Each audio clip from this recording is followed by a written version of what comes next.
ఇప్పుడు cell phone దయ్యం వచ్చి ఒకటి పడింది. ఇక పండుకుంటే చాలు. ఇక అంతకుముందు టీవీ, ఇప్పుడు ఏం లేదు. ఇక ఎక్కడ పండుకున్నా సరే, కుర్చీలో కూర్చున్నా అదే, పండుకున్నా సరే అదే. ఇక ఏం లేదు, పెట్టుకొని చూడటమే. పండుకోవటం, స్క్రీన్ పెద్ద చేసుకోవటం, చూడటం.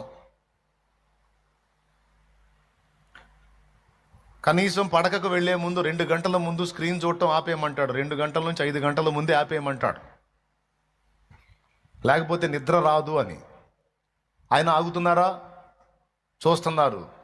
సుఖమైన నిద్రపోరు, టయానికి క్రమంగా తిండి తినరు. కొంతమంది ఏమో ఏంది ఈరోజు ఏం తినలేదు ఉపవాసనలే అంటారు. మొన్ననేగా ఉన్నావు అంటే, కాదులే కొంచెం శోధన కనపడే ఉపవాసనలే.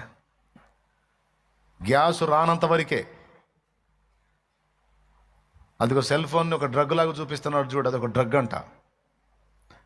డ్రగ్ తీసుకునేవాడినన్నా మానిపించవచ్చు, కానీ దీనికి అలవాటు పడ్డవాడిని మానిపించలేమని చెప్తున్నారు శాస్త్రవేత్తలు. మాదక ద్రవ్యాల కంటే కూడా ఎక్కువ బానిసైపోతున్నాడు ఈరోజు మనిషి సెల్ ఫోన్కి అని చెప్తున్నారు. ఫోన్ని ఫోన్ లాగా వాడటం చూడాలి, మర్చిపోకూడదు. కాబట్టి దేవుడు నీకు ఇచ్చిన ఆరోగ్యవంతమైన శరీరాన్ని ఏ రూపేణా నువ్వు పాడు చేసుకున్నా అది నీ దేహాన్ని పాడు చేసేది కనుక అది నీకు వ్యసనంతో సమానం.